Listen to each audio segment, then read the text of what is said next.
Hello, hello. Welcome to today's episode of the live stream. Today we are talking all about how to upgrade your coin vanish right away with some amazing tips from our special guest, Mr. Danny Goldsmith. So let me introduce you here.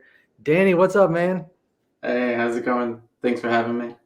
Absolutely. Thanks for being here. And we got old Thank you faithful for Jeff. being here. Yeah, Old Faithful, huh? Wow, I love that. I keep commenting. I keep saying that when we start the live streams, but I think it's a term of affection, really. Oh, okay, yeah, I'll take Everybody loves seeing old. you. So. That's why I shaved. There you go. Yeah, Young. looking fresh for the new year. I love it. That's Nice.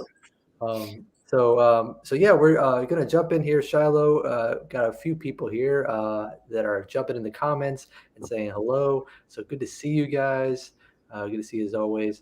And we are gonna go ahead and get started. Jeff, do you want to mention how did we get to meet up? For anybody who doesn't know, with Danny, and how did that kind of start?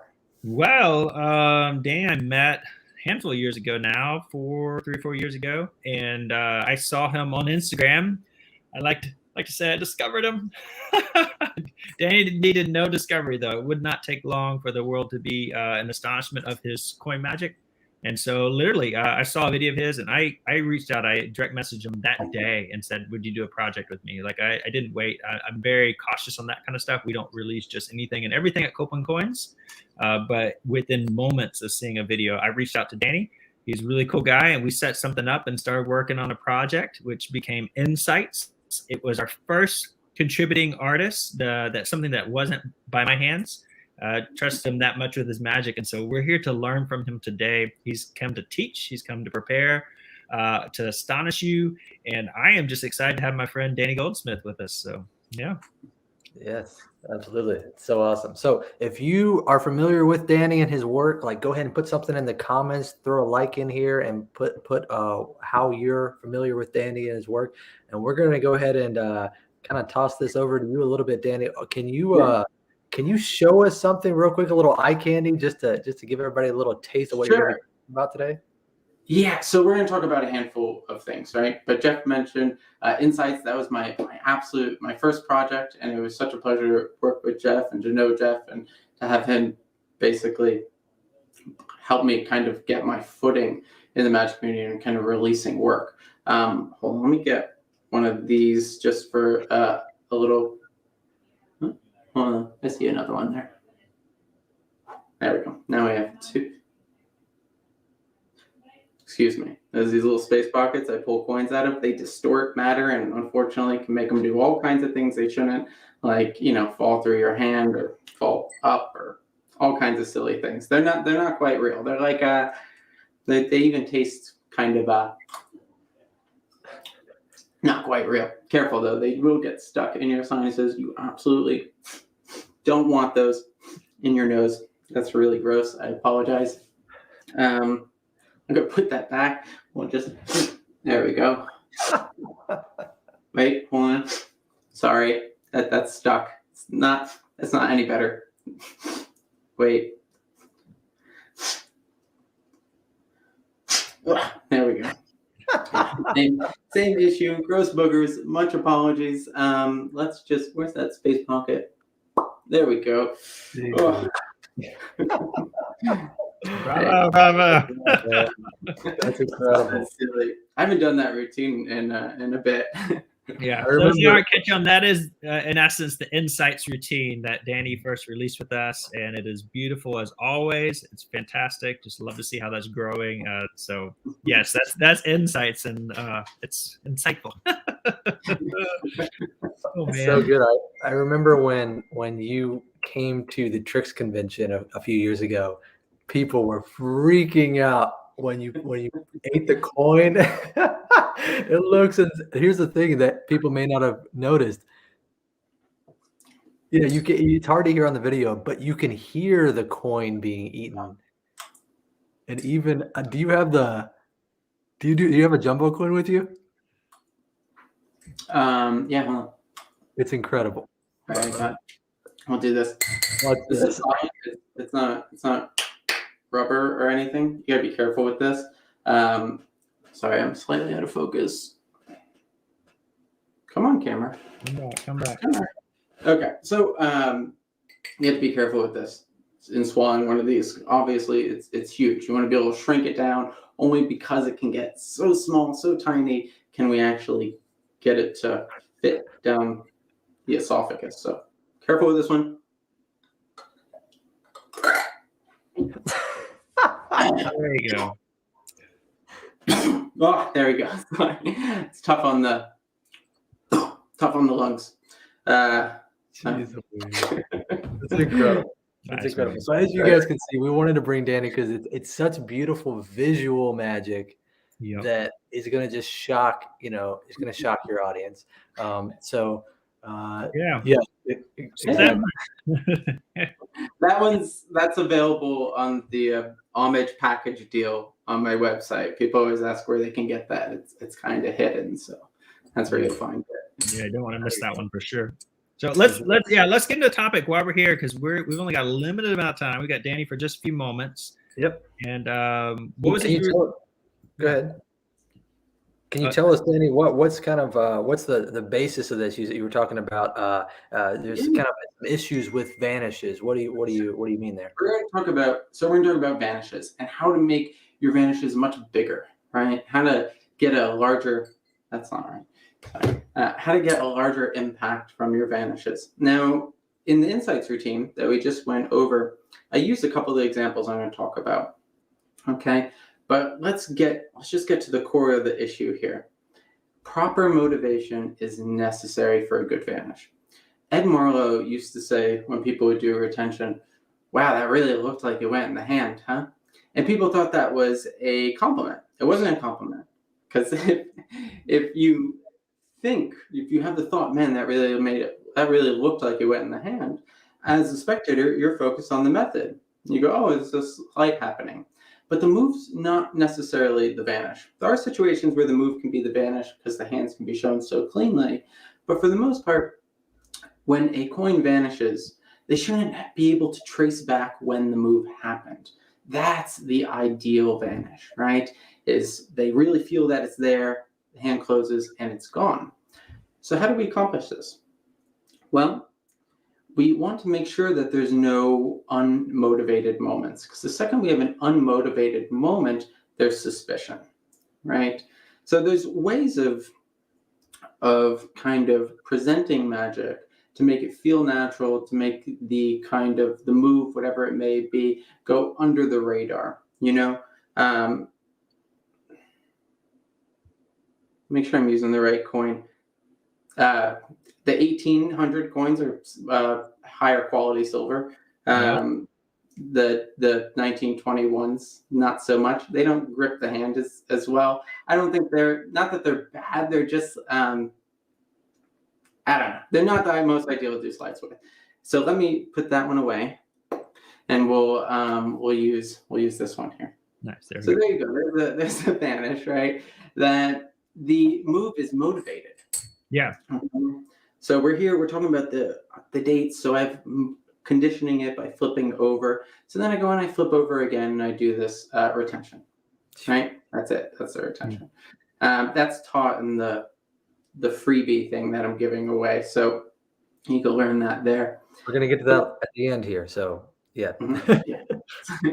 So the presentation allows for that, right? And we could do this in many ways. We could talk about the different sides of the coin. You guys are familiar with most American coins. You have the eagle on one side, and on the other side, you have Morgan. And Morgan, I actually have no idea who Morgan is. Morgan at this point is lost to time, right? Something like this. But using your presentation to create proper motivation so that your movements don't build suspicion or don't build that moment of, wait, did something just happen there? Why else did he do that unless there must have been a move? The biggest example. So one more, just to finish the biggest example is when magicians do this. They take a coin, they place it in the other hand for no reason at all. Yep. You can't vanish with your right hand, you can only vanish with your left hand. It's like, why did you even transfer the coin? So you need motivation for these very subtle things. Of course, of course. So it sounds like you're trying to make sure that it's almost like the move happens in the timeline of the effect, but they don't notice any difference in the timeline of the effect. It's not like some random, because I used to have a magician friend that would say, if you want to find the method of the trick, just pay attention to the one moment when the magician does something that he doesn't need to be doing. Right. And it's like that one moment when you put the coin in the other hand for no reason with no explanation, Yeah. red flag. Exactly. I think that makes sense. I think one of the exciting things, like we've seen though, as well, and like just like I completely agree. Like I don't typically perform retention vanish. I find very little use for a classic like in the hand retention. Like that just is unmotivated. I don't work that in any of my routines that I can recall. It just would be kind of a dead end. But at the same time, like I do like sometimes I like the effects where the move does become the magic, and I think like that's kind of one of the cooler things that we can do like in New Modern Coin Magic is that when we make those the flashy stuff happen in that moment, so that that move becomes like the magic, and then it gives us opportunity sometimes to make like the CGI effect that the older generations like didn't really comprehend, because they're just like, it takes so much heat off the magic. I'm just kind of giving us a counter thought process here. Well, yeah, I wouldn't even say it's a counter argument. It's just you have to choose one. You have to either the move has to be the vanish or the move has to not be the vanish. It can't be the move might have been the vanish, because like if you're here, that's not the vanish. The vanish is the moment you reveal, right?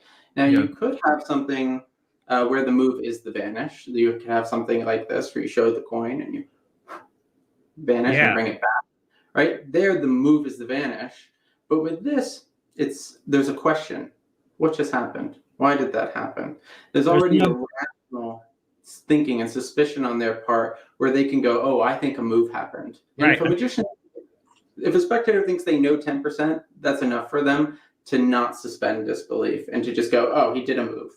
That's enough for them to kind of keep themselves from experiencing that state of wonder or mystery of kind of shock. Let me stop you right there. Make sure everybody caught that, because that's brilliant. I've heard that before. A magician can miss 90% of the effect. Or sorry, can know 90% of the effect and miss 10 and say he's fooled, whereas a spectator could know, the opposite. If they see 10% of the effect, they think, oh, I know how it works.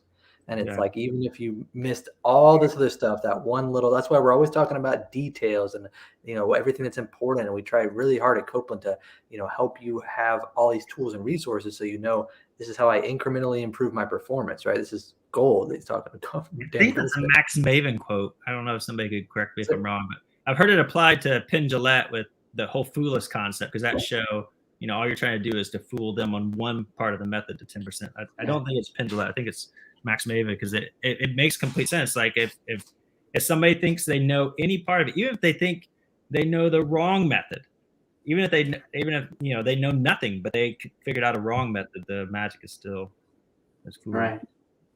And there's many examples, there's many ways that we can create this kind of presentational misdirection and motivate these moves, though. Like in Insights, we snort it back out of the nose and I go, oh, God, so sad. It's really gross, right? And there we go. I had a transfer that's clean, right? And it's really simple. We just go, oh, gross. And we want to wipe the other hand, so we transfer, and then I brush down into my lap or whatever it may be, right? That's great, man. Thanks. And it was just conditioned beforehand. So there was a moment before where I first, where did I do? I first pull it out of the nose and then I go, oh, that's gross. And I do this. So then I push it back up. And the second time is when I do it. So you can also condition something as well to make it that much more convincing and not build suspicion. It's been conditioned. So they go, oh, he's just transferring coin to brush his hands off. So now the next time I go to do it, because I pull it out again and I go, oh, that's really gross. Apologies. Let me just hang that back. It's been preconditioned and is properly motivated. So there's no alarming moment where they can go, did a move happen? When did the move happen? Yeah, you're like, go ahead. There's so many steps past like anywhere before there's even visual, like visual recognition of what could have happened. It's very well done.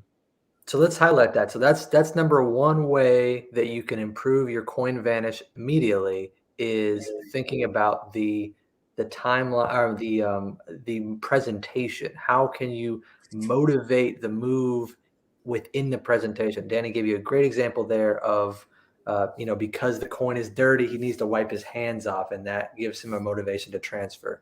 What's the other way you want to talk about, Danny, for improving that? Yeah. So the other is really using. Hey, Rick.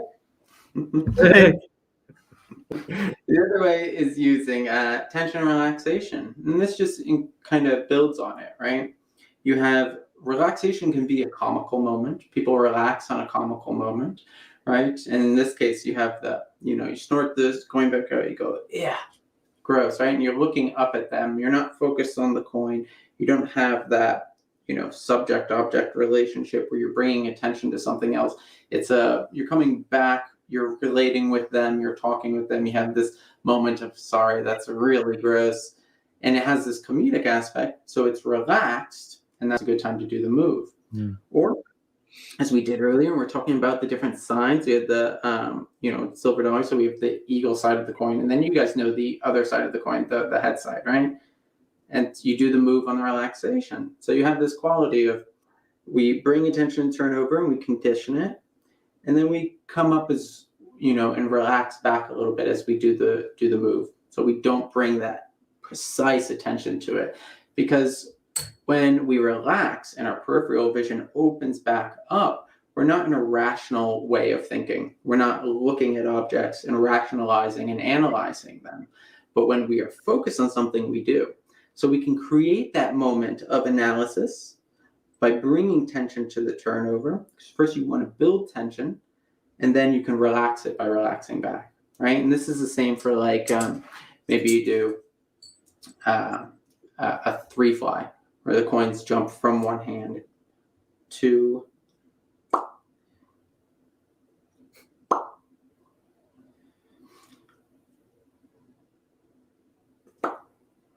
sorry, guys. It's there you go, right? You build the tension. And the more you build the tension, the more people hold, the more they're going to release when you relax it. So they'll relax further if you build tension first.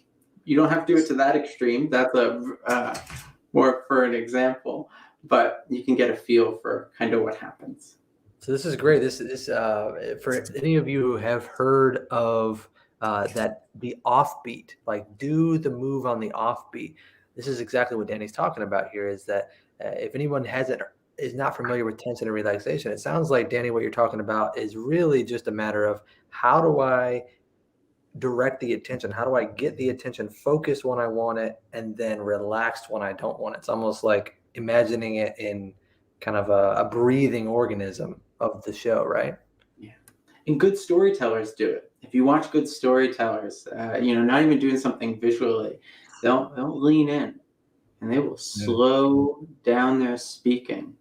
They might even whisper to create some tension. Yeah. And then at some point they'll relax back, and then they'll do this and they'll condition you so that when they lean in, you focus. And then when they relax, the focus comes off. So it's something you could observe in people, especially you watch people who are particularly good at captivating people, just socially, not even as a performer. And notice what they do. That they'll increase tension and they'll relax tension. When they increase tension, the spectators will increase tension too. And this is actually due to sociological evolution. It has to do back when we would see a threat, saber-toothed tiger, for example. You start guarding your fleshy spots. Everything comes in really tight, and you start looking at very pinpointed locations. You're either looking for a way out, or you're looking for where the threat is, or a weapon. You start focusing. Your brain starts rationalizing and analyzing. And if somebody did that all of a sudden in your tribe, you do the same thing because there's a threat nearby. And when they relax, you go, oh, there must not be a threat anymore. You relax as well. right? They become this reference point for things. And that's hardwired into us, not hundreds of thousands of years of evolution. So there's no overcoming that. That still very much exists in us. So this tension and relaxation thing that we experience is primordial. It's a built-in misdirection that's neurologically there at the most fundamental level. That's so fascinating. And I think there's a lot to be said about that tension and relaxation and trying to figure out how we can manipulate that, because that's, I know another example of that. I'm curious if any of you guys have used this before, but drawing attention almost as if you're noticing a certain object for the first time, because Danny gave us a great example of like purposely, making the moment, but that sometimes, you're working on something, or you're about to show something with a coin, and then you notice wait, this is the wrong, I think this is the wrong, and then that's when you do the moment, right? Because it's almost like you are a little confused about what's going on, and it creates that automatic naturalness, right? So, have you ever? I think that was a question for one of you two. Yeah. Have you ever? That was a question for me. Have you ever experienced that, Jeff, in your like drawing the attention in that way? Yeah, absolutely. No, I used to have I had a teacher when I was in high school. He did the same exact thing. And so I'm a very big fan of the whisper. I think if you can do this, if you can tone out, like right now we're talking, I was like that, but if you can tone down to the very most like minute sound that is in the room or in the presence, like when you're done with this live stream, turn off your electronic, turn off everything, and just listen. See if you can hear bird outside. See if you can hear a cricket or your pet or an appliance humming, whatever it is, that smallest sound. You can tune into that in that moment. I think what I understand that to be told is that's actually fear. Like you can understand where your fear is, and it's kind of the same stuff that Dave's talking about, maybe from an evolutionary standpoint. But if you're in touch with that, those could be the things of what is that? Could that hurt me? Could that help me? Being in tune with that little bitty detail of what is that coming after me. And so like when you get quiet like that in your presentation, you're making people focus in. I had a teacher in high school, and my speech and debate teacher, and he would start talking about something very serious. He would start whispering to the point that you couldn't even hear him, because he would draw you in so close. You just start making that conversation like this small. And so you really had to lean in, because it was going to be the most important detail. And then he would let you hear it fully and make sure you comprehended it. And that stuck with me that day. So when I'm teaching kids and stuff like that, like I'm a big fan of that. So thanks for bringing that to attention, Dan. Yeah, that's so awesome. That's so awesome. Okay, so we've talked about the presentational aspect of improving your vanishes. We've talked about tension and relaxation. Is there anything else you want to give to the viewers? Let's talk about putting them together. I had a moment in the beginning of the routine where you produce the first coin, you're here, and then I notice the second coin. So I create misdirection and do the move, not necessarily on the relaxation, but by putting the tension on something else, right? And not pointlessly. You don't want to go, never mind. Then because it's like, wait, why did you do that? So it needs a reason. So it's where we're here, and I go, wait, there's the second one, and I get here and I produce the second one, right? We're using the same kind of principles. We're motivating why this is being transferred, because this object we're going to grab is on our right side, so the right hand has to go for it, right? So we first look, we lean in, and we do the transfer so this hand can go and grab it. And the proper motivation is communicated before the move even. So it's really kind of communicated even before they can question it. So it really kind of negates any need for any kind of questioning. But this is also using a basic, Slidini type method. And Slidini talked a lot about, tension and relaxation. He always sat a little bit like this. And he does this because he created this base level of relaxation just by not being like this with you. Just by being slightly off, he created a more relaxed environment. So when he would increase tension and relax it, your base level of relaxation is significantly lower than if you were engaged like this. And that's part of the reason why his misdirection was so good.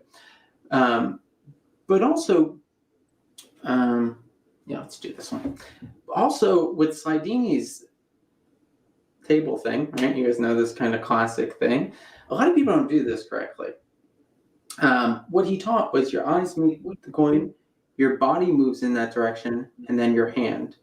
The moment that your hand meets the coin, your eyes come up, your body comes back, and then your hand. And this is because this is a natural built-in tension and relaxation. And he was so hardcore about this that with his new students, he would teach them to do this with every object, no matter what it is. You know, grabbing a Sharpie, you know, maybe it's just even touching something. It has this level of engagement.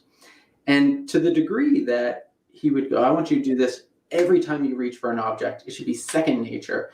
And then his students would say, okay, I got it. Let's get started. He goes, great, meet me at the diner. Hand me that salt shaker. I'm going to show you something awesome. And if they didn't go eyes, body, hand, he goes, you're not ready. Like, that's how important this was to Slidini. And it's because it creates natural tension and relaxation. And you could do this at it could be second nature to you. And you don't even have to think about it. It's eyes meet the coins. So now you can lean in, that creates tension. And then the eyes come up and the body comes back, that creates relaxation, right? And then you have the move. And the same applies for going to grab an object. Let's say we say, here, I have some coins. We have this one and we have this one here, right? Same concept. Coin, eyes, body, that's when the move happens so that the hand can continue. It's properly motivated and it's communicated before the move. Whereas if you were to do something like this, there's a moment between here and here where they can ask, wait, why did he transfer the coin? Yeah. So why do you think people get in that motion? Why do you think people get it out of order? I mean, it's not that they get it out of order. I just see people just very stiff. They just kind of do this. And I think it's just because we're thinking about it in this very mechanical way because we're not moving naturally, right? You wouldn't naturally. It's not natural to pretend to put something in your hand. That's a weird kind of thing. So it's odd to try to make something that is inherently unnatural look natural, right? That takes a lot of practice. That's the kind of paradox of sleight of hand in a way. So people stiffen up when they're trying to do something unnatural. They don't move naturally. Also, this is probably much more subtle in reality. And you want to be careful not to do this. And it will look really unnatural. It's eyes, body, just a tiny bit, hands, eyes, body. It's a little bit, but it goes a long way. But what was great, I think, is that you mentioned, because we've talked so many times on the live stream here with some great practice exercises that Rick has shown us and things that you want to use to ingrain these movements in your muscles so you're not even thinking about it. And that's another great exercise that you guys can start doing right away is have something there on the table, look at it, lean in, and then move your hand and then do the opposite to pick it up, right? Yeah. That's a great exercise, man. Start trying that. Yeah, exactly. It's beautiful. That's wonderful. Okay, so we've talked about the presentation, tension and relaxation, and then I guess that would be almost considered movement. These are all fantastic things. I want to mention real quick. You talked about Slidini. We always try to recommend like a printed book resource people can check out. Do you have any recommendations for misdirection, tension, relaxation, Slidini maybe? Yeah, I'm dyslexic, so I don't really read much. I'm actually one of these magicians that they scoff at me and sneer at me because I actually don't read as much of magic history as I should. Not to should on myself, but it's very hard for me to read as somebody with extreme ADHD, dyslexia, and other neurological things that I struggle with. So I don't read as much. Sometimes I will. I have to get a ruler and put it underneath the line, and it takes me way too long to read things, but every once in a while I will. So I'm not that good when it comes to giving the best place to learn a lot of things. One of the easier, I'll just throw it out there, one of the easier texts to get a hold of is Stars of Magic. So that's got paper balls over the head, which is probably the most known and most misunderstood from everything Danny's just shared with us. as far as like the principles of Slidini. So you really want to go watch Slidini perform that before you just read it in the book.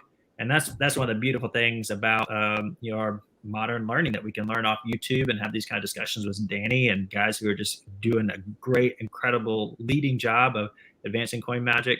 And so, yeah, but that's where I'd say start with Stars and Magic, and then also check out Danny's resources, because like I said, you don't have to read right now. We've got a lot of it recorded here, and there's a link. Is that right? That we're going to share with people? Is that Yeah. So this is the link that Danny's offering for some free vanishes to check out.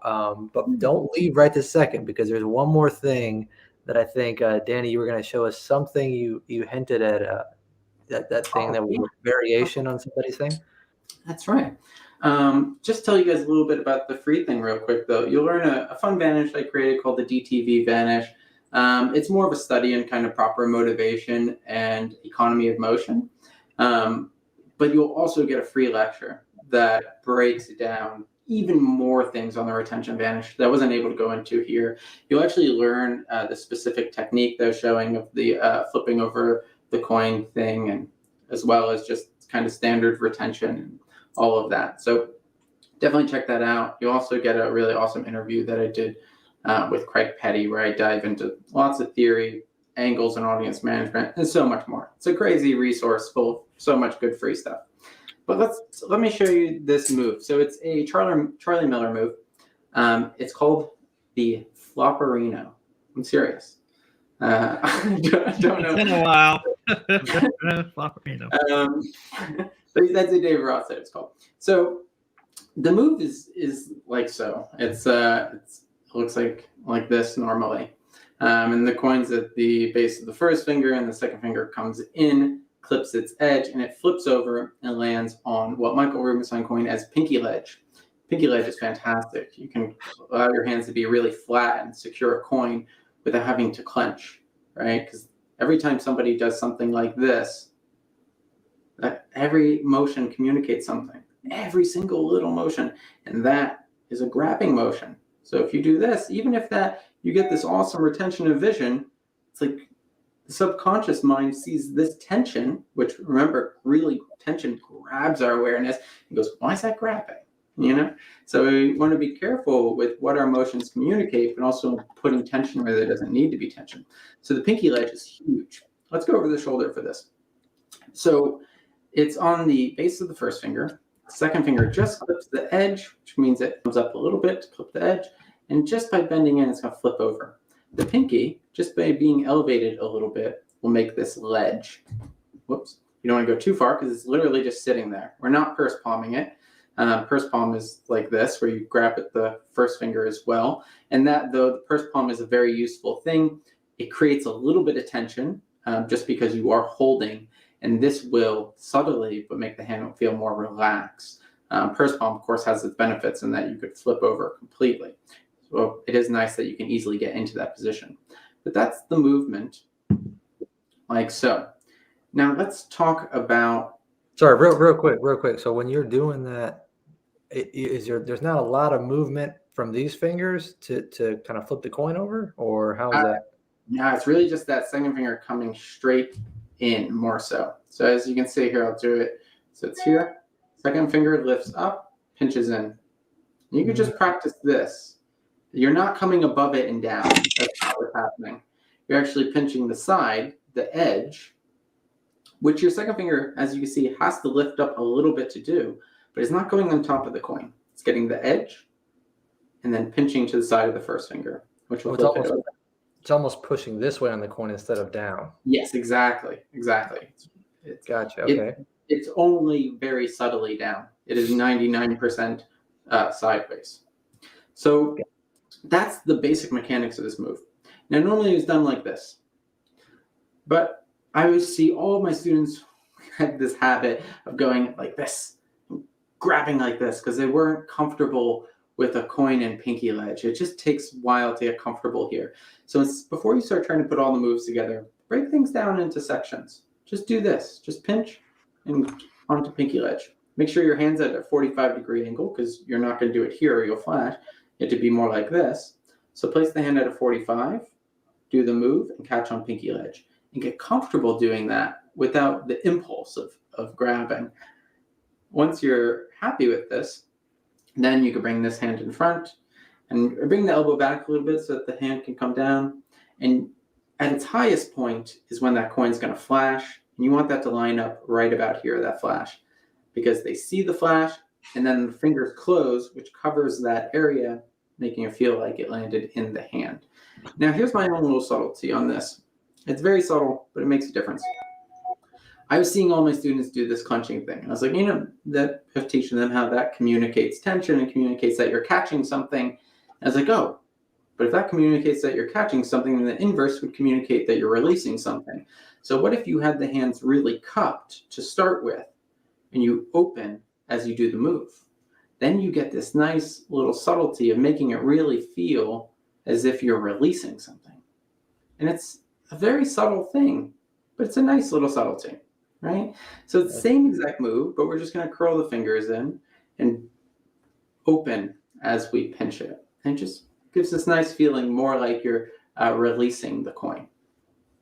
So it almost helps you to set it up in the proper position to do the flopperino as well. Sure. With your thumb, like setting it up in the right spot. I like that. So you can see how proper motivation, proper use of tension and relaxation, it's not just for misdirection. It will make things look so much more deceptive. So yeah, that's that. That's fantastic. So just to reiterate one last time, as you can all see, Danny has taken the effect and breaking each move down, trying to figure out how do we really, really focus on the little details and how do we add little things to make this as deceptive and beautiful as possible. And that's what we're all about here. So it's been such a pleasure having you on, Danny. Thank you so much. Thank you. Pleasure to be here. Yeah, man. So, one more time, everybody, make sure I put that link in the comments. Make sure you check out Danny's website here. Get those free vanishes. And we appreciate you being here. And let us know if you have any questions in the comments. And we look forward to seeing you next week. Go make beautiful magic.